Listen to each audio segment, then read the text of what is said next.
Olá, tudo bem com você? Que bom estarmos juntos para darmos sequência no nosso estudo do Evangelho segundo o Espiritismo.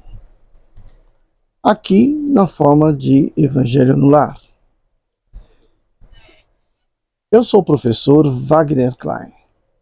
Sou professor de Física, terapeuta holístico e você está no canal Sob Nova Visão.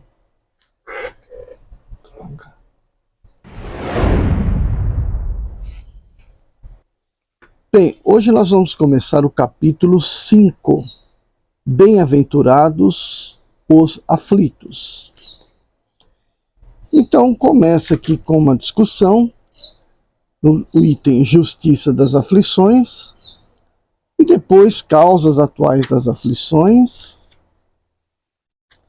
e segue outras causas anteriores das aflições. Então o assunto são as aflições que nós vivemos aqui na Terra. Então, antes de começarmos, vamos fazer um pedido à espiritualidade superior para nos acompanhar nesse estudo do nosso Evangelho. Vamos pedir também que fluidifique nossas águas para a nossa saúde. Vamos então à leitura, mais uma vez, da prece de Cáritas, né? Lembrando que foi uma prece que Madame Creel fez no Natal, né? E ela escreveu mediante a irradiação do Espírito de Cáritas. Deus nosso Pai, que sois todo poder e bondade, dai forças àqueles que passam pela provação. Dai a luz àqueles que procuram a verdade. Ponde no coração do homem a compaixão e a caridade. Deus, dai ao viajor a estrela guia, ao aflito a consolação, ao doente o repouso. Pai, dai ao culpado o arrependimento, ao espírito a verdade, à criança o guia, ao órfão o pai. Senhor, que vossa bondade se estenda sobre tudo o que criastes. Piedade, Senhor, para aqueles que não vos conhecem. Esperança para aqueles que sofrem. Que a vossa bondade permita aos espíritos consoladores derramarem por toda a parte a paz, a esperança e a fé. Deus, um raio, uma faísca de vosso amor pode abrasar a terra. Deixai-nos beber nas fontes dessa bondade fecunda e infinita, e todas as lágrimas secarão, todas as dores se acalmarão. Um só coração, um só pensamento subirá até vós, como um grito de reconhecimento e de amor. Como Moisés sobre a montanha, nós vos esperamos com os braços abertos. Ó bondade, ó beleza, ó perfeição. Queremos de alguma sorte merecer a vossa misericórdia. Deus, dai-nos a força de ajudar o progresso a fim de subirmos até vós. Dai-nos a caridade pura, a fé e a razão. Dai-nos a simplicidade que fará de nossas almas o espelho onde se refletirá a vossa imagem. Amém. Bem, então agora vamos fazer a nossa leitura. Então começa com duas interpretações aqui de Mateus e de Lucas. Primeira, bem-aventurados os que choram, porque serão consolados. Bem-aventurados os que têm fome e sede de justiça, porque serão fartos. Bem-aventurados os que padecem perseguição, por amor da sua justiça, porque deles é o reino dos céus. Mateus 2. Bem-aventurado vós, os pobres, porque vosso é o reino dos céus. Bem-aventurados os que agora tendes fome, porque sereis fartos. Bem-aventurados vós que agora chorais, porque rireis. Lucas: mas ai de vós, ricos, porque tendes no mundo a vossa consolação. Ai de vós, os que estáis fartos, porque tereis fome. Ai de vós, os que agora rides, porque gemereis e chorareis. Lucas, sequência. Justiça das aflições. Parágrafo 3. As compensações que Jesus promete aos aflitos da terra só podem realizar-se na vida futura. Sem a certeza do porvir, essas máximas seriam um contrassenso, ou mais ainda, seria um engodo na mentira. Mesmo com certeza, compreende-se dificilmente a utilidade de sofrer para ser feliz. Diz-se que é para haver mais méritos. Mas então se pergunta por que uns sofrem mais do que os outros? Por que uns nascem na miséria e outros na opulência, sem nada terem feito para justificar essa posição?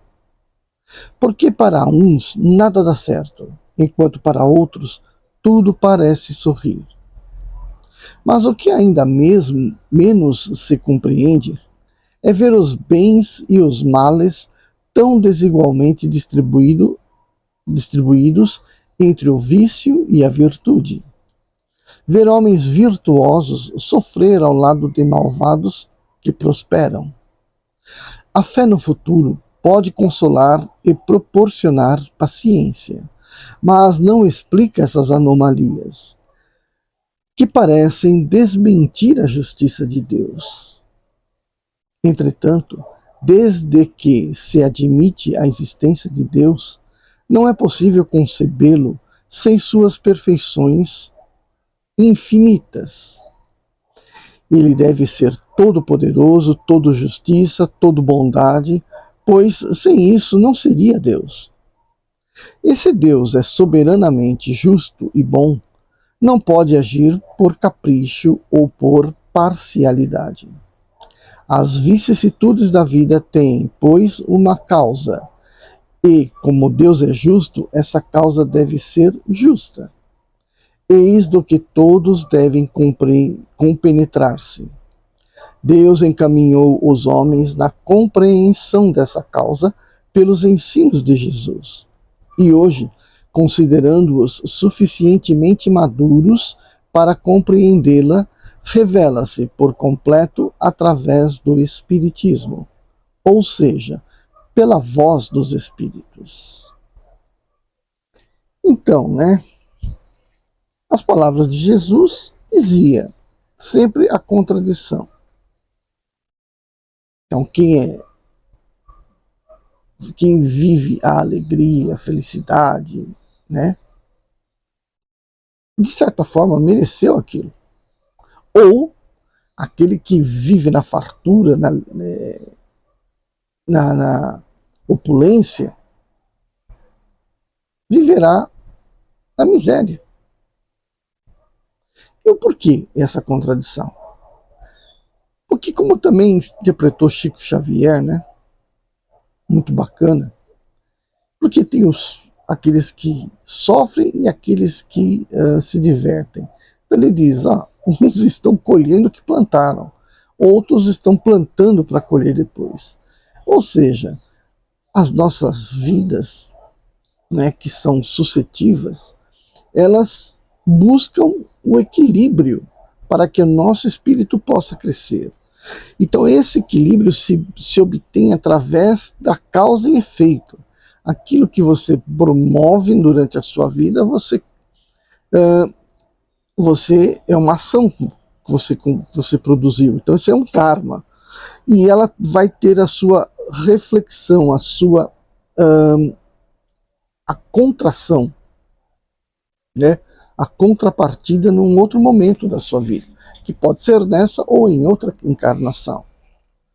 Então tudo aquilo que você faz aqui, você vai colher mais para frente. Essa contradição que não é uma contradição, é a busca pelo equilíbrio. A balança pende para um lado durante uma existência e penderá para o outro na outra existência. Se nesse, nessa vida você praticou muita coisa boa, você colherá muita coisa boa. Mas se você praticou coisas ruins, você colherá coisas ruins. A compensação. Né? E aqui, se você acredita na existência de Deus, e o propósito é acreditar, então você tem que acreditar que essa lei sempre, sempre se cumprirá. E, portanto, faz-se necessário que nesta vida você pratique o bem para numa outra existência você colher o bem praticado. Aí ele diz, aqueles que choram, aqueles que sofrem, serão consolados. Por quê? Porque se eles choram e sofrem, é porque estão pagando uma vida anterior, uma dívida. Então, portanto, serão consolados. É como aquela dívida que você faz no banco quando você paga a última prestação que você devia, te dá aquele alívio, aquela satisfação.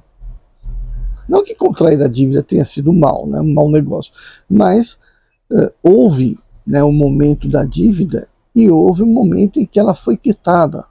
Então, quando você quita um débito, você se sente muito feliz. Só isso ele estava explicando. E tantos séculos se passaram e muita gente ainda não entendeu. Cabe ao Espiritismo, agora, ajudar a grande quantidade de pessoas a entenderem isso. Certo?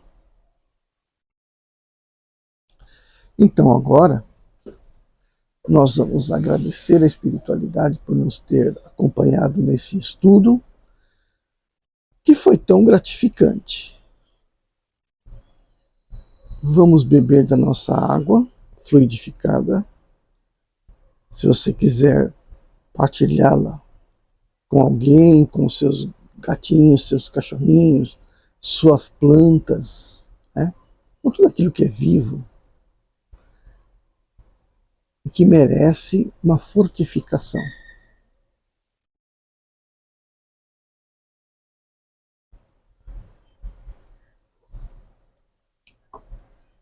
A minha está bem geladinha, gostosa, porque o nosso filtro aqui é ótimo.